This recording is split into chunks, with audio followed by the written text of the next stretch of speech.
Hello everyone, how are you all? I hope you all are doing well. So, in the today's video, we will discuss the latest examination paper of 2024 of chemistry for class 12th. आज का ये video class 12th के लिए होने वाला है। अगर हम बात करें क्लास 10th की, तो क्लास 10th के हमने हमारे इस यूट्यूब चैनल पर start smart with Sonia ma'am, इस यूट्यूब चैनल पर हमने ऑलरेडी 2 पेपर डिस्कस कर लिए हैं, जिसमें से एक तो आपका वही है लेटेस्ट एग्ज़ामिनेशन जो 2024 का है, और दूसरा आपका जो पेपर डिस्कस किया गया है वो है जो सीबीएसई ने सैम्पल पेपर दिया है, सैम्पल पेपर 2025 का। तो ये दोनों हमने डिस्कस कर लिए हैं सेम यूट्यूब चैनल पर। क्लास 10th का अगर कोई बच्चा है आप उसके साथ शेयर कर सकते हैं, और मैं आपको रिकमेंड करूँगी कि दोनों वीडियोस बहुत ज़्यादा इम्पोर्टेंट होने वाले हैं। आपके जो फाइनल एग्ज़ामिनेशन अभी होने वाले हैं बोर्ड के क्लास 10 साइंस में केमिस्ट्री के लिए बहुत ज़्यादा इम्पोर्टेंट होने वाले। तो बिफोर योर फाइनल एग्ज़ाम आप ज़रूर देख करके जाएँ ये वीडियो। और अगर हम क्लास 12 की बात करें केमिस्ट्री की, तो क्लास 12 की मैंने एक लेटेस्ट सैम्पल पेपर डिस्कस किया था, लेटेस्ट एग्ज़ामिनेशन पेपर जो कि मेरे ख्याल से सेट 2 था, वो हमने पेपर डिस्कस किया हुआ है क्लास 12th के लिए।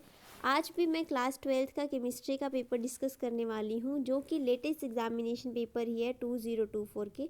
आपने देखे थे वहाँ 3 सेट थे, सेट 1, सेट 2, सेट 3। तो ये मैंने एक टुगेदर विद का सैम्पल पेपर है, वहाँ से ये पिकअप किया है एग्ज़ामिनेशन पेपर। तो इसमें जो क्वेश्चन हैं एमसीक्यूज़ वो डिफरेंट हैं थोड़े से उससे सेट 2 से, तो वो एमसीक्यूज़ मैं यहाँ आप लोगों के लिए कवर अप करने वाली हूँ। तो आज के वीडियो में हम ये एमसीक्यूज़ डिस्कस करेंगे। ओके, तो वीडियो स्टार्ट करते हैं। देखिए, सबसे पहला क्वेश्चन यहाँ पर हमारे पास है, the specific sequence in which amino acids are arranged in a protein is called. देखिए, आपको पता है जो प्रोटीन है, प्रोटीन के आगे क्लासिफिकेशन की गई है, कौन कौन सी? Primary protein, secondary protein, tertiary protein and quaternary protein. Biomolecules में प्रोटीन एक टॉपिक है जहाँ क्लासिफिकेशन की गई है, तो वहाँ आप देखेंगे सबके आपने पढ़ लेने हैं। तो यहाँ पर ध्यान रखिएगा, जो स्पेसिफिक सीक्वेंस की इंफॉर्मेशन देता है वो होता है प्राइमरी स्ट्रक्चर ऑफ प्रोटीन। ठीक है, primary structure of protein linear structure होता है जो हमें अमीनो एसिड्स के सीक्वेंस के बारे में बताएगा कि सबसे पहला अमीनो एसिड ये है, फिर दूसरा अमीनो एसिड चेंज हो गया है ना, फिर तीसरे नंबर पे सीक्वेंस तीसरा अमीनो एसिड आएगा अलग। तो हमें जो सीक्वेंस के बारे में इंफॉर्मेशन दे रहा है वो कौन सा होता है? वो हमारा होता है प्राइमरी स्ट्रक्चर ऑफ प्रोटीन। ठीक है, ध्यान रखना है। तो आपका फर्स्ट क्वेश्चन का जो करेक्ट आंसर आ जाएगा वो आ जाएगा option A, primary structure of protein. ठीक है, सिमिलरली आपको सेकेंडरी स्ट्रक्चर का भी ध्यान रखना है। ओके, और टर्शरी स्ट्रक्चर का ये आपको पढ़ के जाना है थोड़ा सा, इससे आपको पता चलता है कि स्ट्रक्चर ऑफ प्रोटीन आपको थोड़ा सा इसका आइडिया लेकर के जाना है। चलिए नेक्स्ट क्वेश्चन करते हैं, the correct name of the given reaction is. आपको रिएक्शन गिवन है, आपको इसका नेम बताना है, तो आपको ध्यान होगा ये क्या है, ये है डाइजोनियम सॉल्ट। डाइजोनियम सॉल्ट की रिएक्शन दे रखी है किसके साथ? डाइजोनियम सॉल्ट की रिएक्शन दे रखी है कॉपर साइनाइड और KCN, CuCN एंड KCN के साथ। तो ये रिएक्शन होती है सैंड मेयर रिएक्शन। आपको क्या मिल जाएगा यहाँ पे आपको मिल जाएगा cyanobenzene, okay, plus nitrogen N2 निकल जाएगा। ठीक है, तो ये आपकी रिएक्शन क्या होती है? Sand mayor reaction. आप ऑप्शन एलिमिनेशन से भी कर सकते हैं इस क्वेश्चन को। क्या ये गैब्रियल थैलेमाइड सिंथेसिस? नहीं, बिल्कुल नहीं, ऐसा कुछ नहीं होता गैब्रियल थैलेमाइड में। कार्बाइल अमीन रिएक्शन है, कार्बाइल अमीन में तो प्राइमरी अमीन बनता है, ये भी नहीं हो सकता। होफमैन ब्रोमाइड डिग्रेडेशन है, उसमें तो अमाइड होना चाहिए। ठीक है, तो यहाँ पे क्या करेक्ट ऑप्शन है? ये करेक्ट आंसर आ जाएगा आपका option A, sand mayor reaction. अगर सैंड मेयर या गटरमैन होते फिर कन्फ्यूज़न हो सकता था, क्योंकि गटरमैन में भी कुछ ऐसा होता है, बट आपको ध्यान रखना है वहाँ पे Cu2Cl2 इस तरीके से होता है ना यहाँ पे आपका। तो करेक्ट आंसर क्या आ जाएगा? आपका करेक्ट आंसर आ जाएगा ऑप्शन ए, जो कि रिएक्शन कौन सी होगी? रिएक्शन होगी Sandmeyer reaction. Third question देखिए, out of the following alkene the one which will produce tertiary butyl alcohol acid catalysed hydration. Alkenes given है ऑप्शन में, एल्कीन्स की हाइड्रेशन करके आपको टर्शरी ब्यूटाइल अल्कोहल प्रिपेयर करना है। किस ऑप्शन में होगा? सभी ऑप्शन ट्राई कर सकते हैं। अगर फर्स्ट ऑप्शन की बात की जाए तो यहाँ पे जो अल्कोहल डबल बॉन्ड यहाँ पर है, ये बॉन्ड ब्रेक होएगा, अल्कोहल कहाँ पे OH अटैच होएगा, ऑब्वियस है जो कार्बोकेटाइन स्टेबल होगा तो फर्स्ट ए तो आपका बन जाएगा CH3 CH2 CH, यहाँ पर आपका OH अटैच हो जाएगा और CH3। ओके, समझ आ गया होगा। आई होप आपको ये किस तरीके से हमने बनाया। डबल बॉन्ड को हमने ये ब्रेक किया है, आपको दिख रहा होगा यहाँ पे जो डबल बॉन्ड है इसको ब्रेक किया है और हाइड्रोलिसिस किया है, तो हाइड्रोक्साइड आयन अटैक करता है और वो किस पे करेगा, देखिए ये प्राइमरी कार्बोकेटाइन बनेगा, ये सेकेंडरी कार्बोकेटाइन में ज़्यादा स्टेबल होएगा, इसलिए हाइड्रोक्साइड हमने इसके साथ अटैच कर देना। ओके, ठीक है।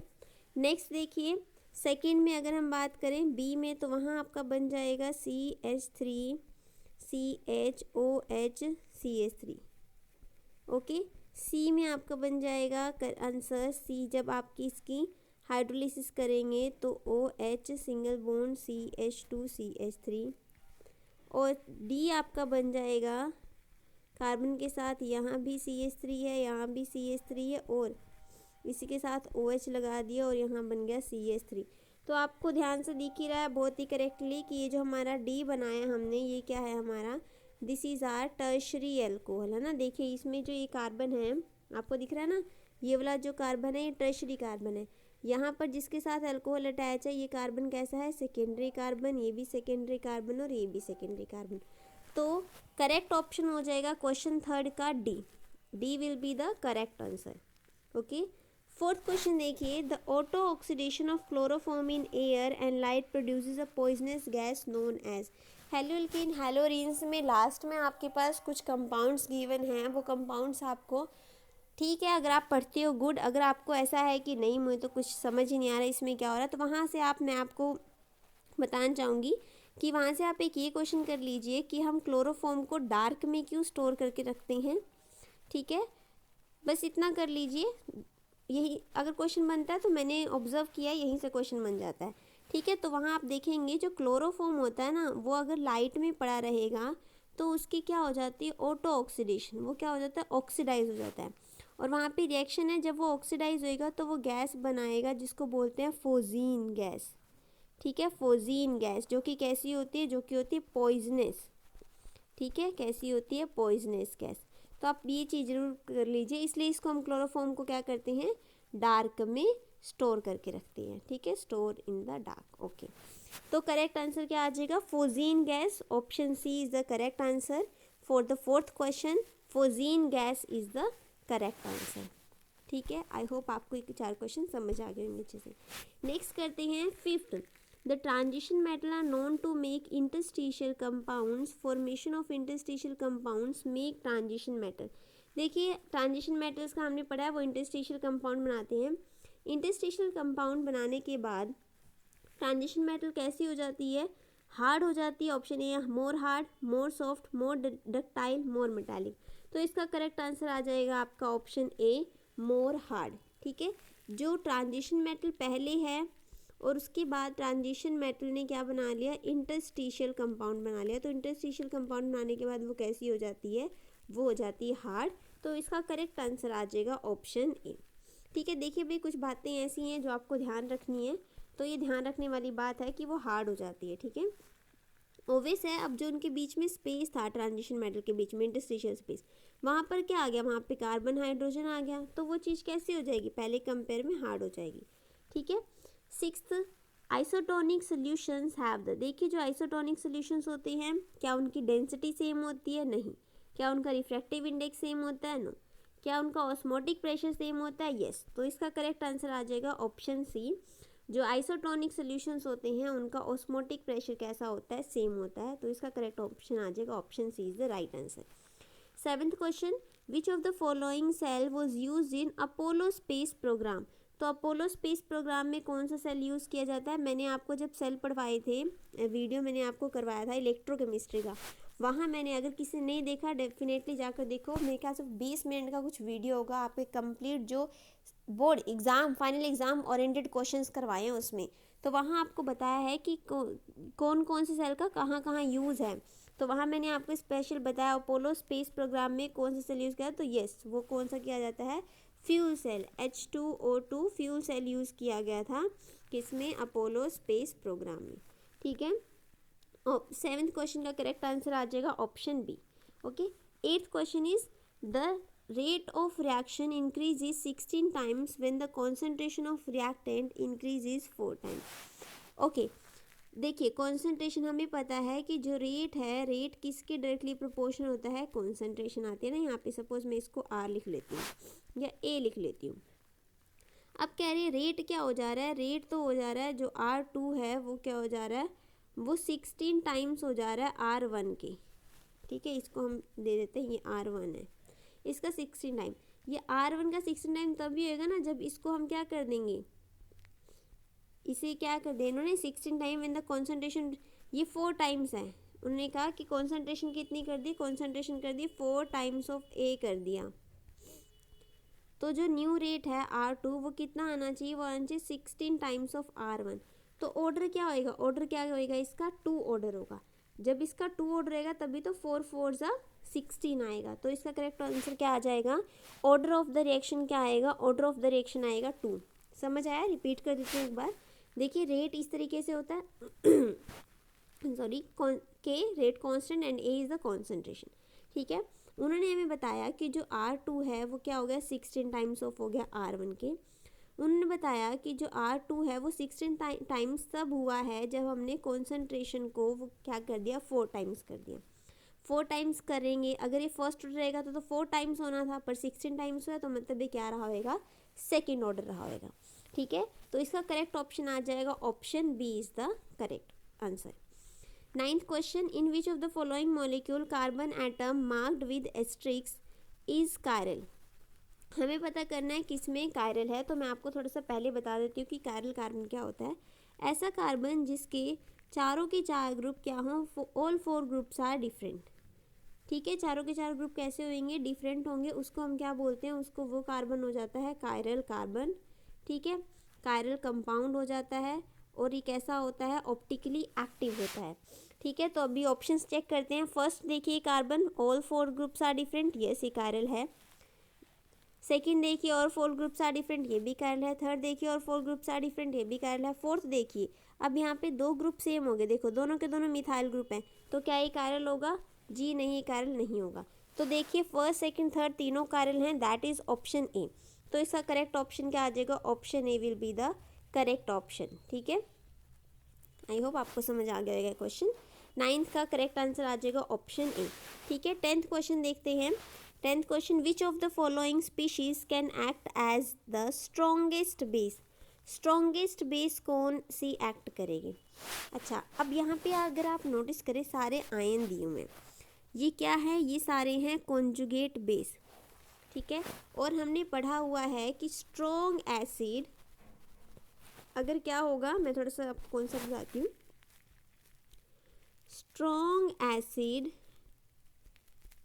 हैज़ वीक कॉन्जुगेट बेस, जबकि वीक एसिड का कॉन्जुगेट बेस कैसा होएगा, स्ट्रॉन्ग कॉन्जुगेट बेस। अगर वीक एसिड है तो उसका कॉन्जुगेट बेस कैसा बनेगा, स्ट्रॉन्ग बनेगा। अगर हम बात करें OH नेगेटिव की, ये कॉन्जुगेट बेस है hydroxide ion.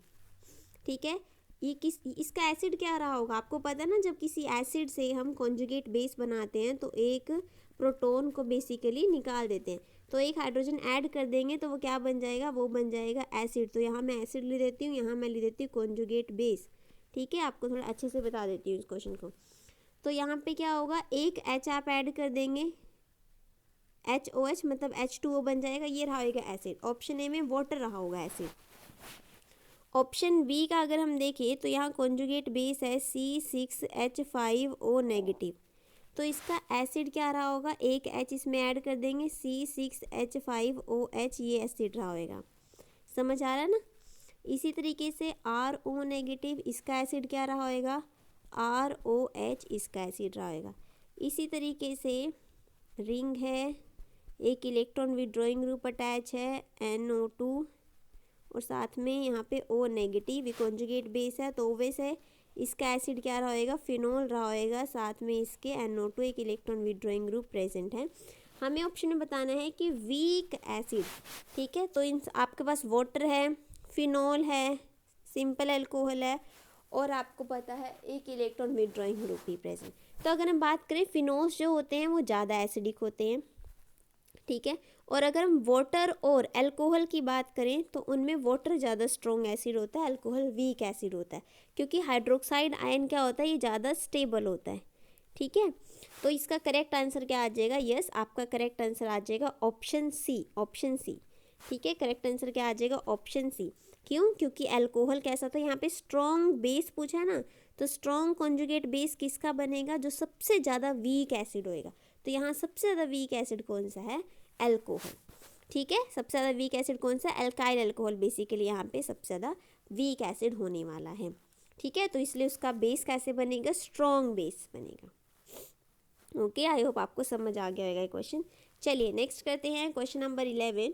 Dilution affect both conductivity as well as molar conductivity, effect of dilution on both is follow. देखिए, दो चीज़ें होती हैं, एक जिसको हम बोलते हैं स्पेसिफिक कंडक्टिविटी या कंडक्टिविटी बोला हुआ है, और इसको हम बोलते हैं मोलर कंडक्टिविटी। तो आपको पता ही है स्पेसिफिक कंडक्टिविटी डिपेंड करती है नंबर ऑफ आयंस पे। ठीक है, नंबर ऑफ आयंस पे। एंड मोलर कंडक्टिविटी डिपेंड करती है वॉल्यूम पर, एक तरह से आप ऐसे बोल सकते हैं। तो इन्होंने क्या बोला है कि जब डिल्यूशन बढ़ा रहे हैं, डिल्यूशन बढ़ाना मतलब वॉल्यूम बढ़ाना, तो जब हम वॉल्यूम बढ़ाएंगे तो मोलर कंडक्टिविटी तो बढ़ेगी। ठीक है, वॉल्यूम बढ़ाएंगे तो मोलर कंडक्टिविटी तो बढ़ेगी, बट अगर हम वॉल्यूम बढ़ाएंगे तो जो number of ions per unit volume है वो क्या होंगे? वो होंगे डिक्रीज।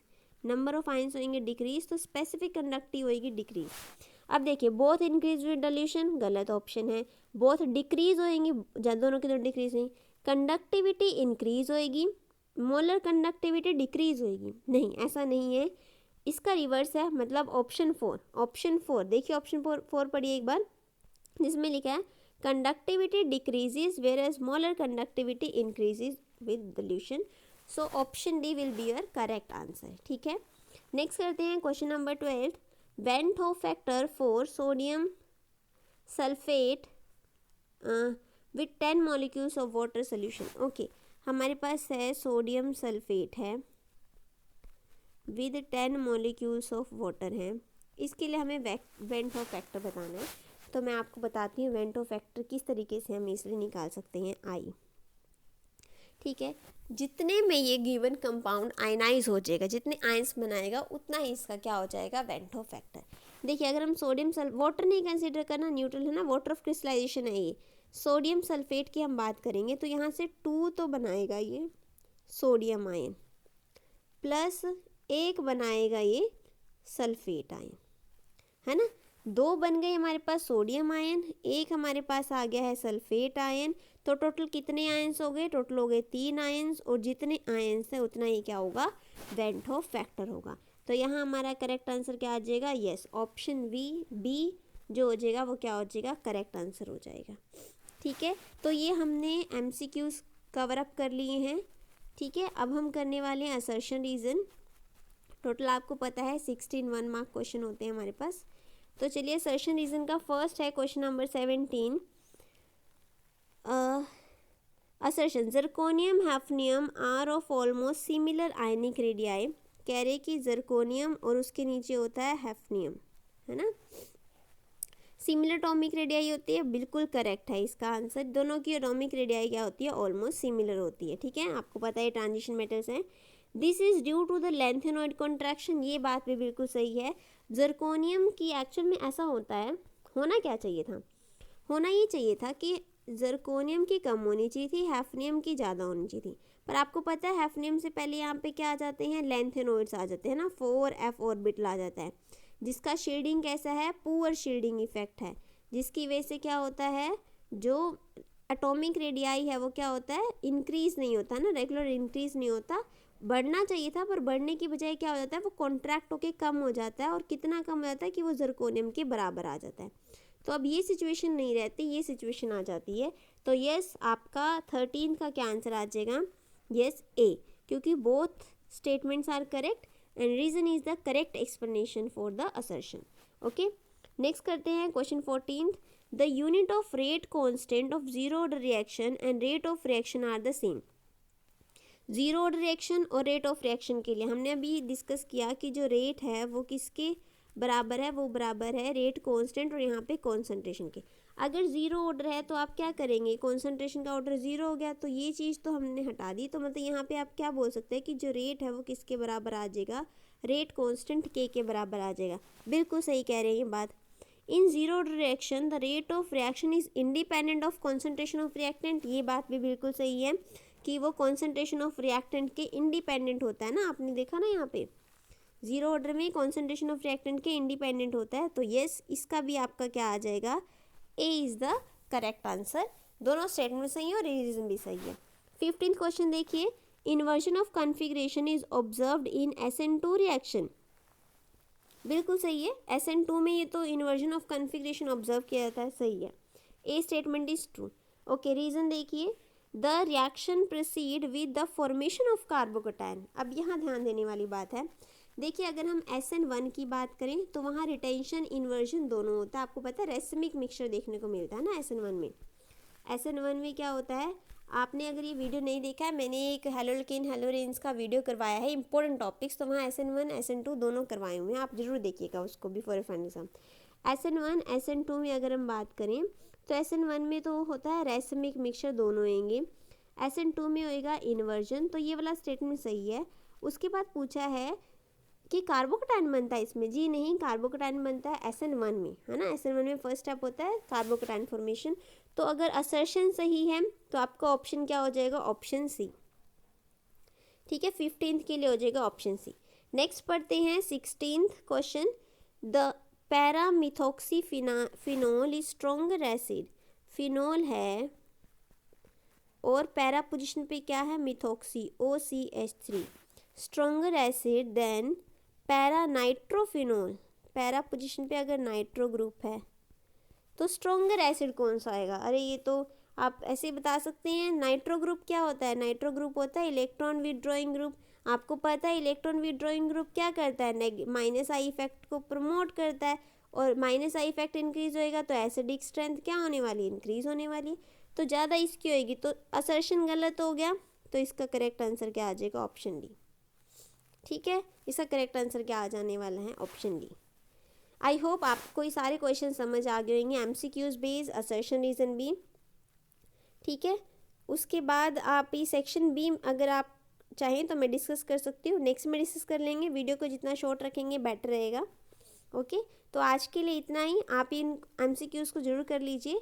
इसके बाद एक जो लेटेस्ट CBSE का सैम्पल पेपर है 2025 क्लास 12th के लिए, वो मैंने नहीं करवाया, तो मैं वो उसके भी आपको MCQs और सेक्शन बी, ठीक है, MCQ और सेक्शन बी आपका, उसके लिए भी मैं नेक्स्ट वीडियो उसी का आपको प्रोवाइड करवा दूंगी, ताकि आप बिफोर योर फाइनल एग्जाम आप लेटेस्ट सैम्पल पेपर जो CBSE का आया है 25 का, देखिए 24 का जो लास्ट ईयर का पेपर है ना, ये उसका सोल्यूशन है।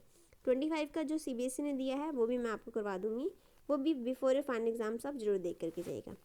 Thank you so much guys for watching. अगर वीडियो आपको अच्छा लगा हो तो इसे शेयर कीजिए, और किसी भी तरह कोई डाउट हो तो कमेंट सेक्शन में आप लोग पूछ सकते हैं। Okay, bye bye.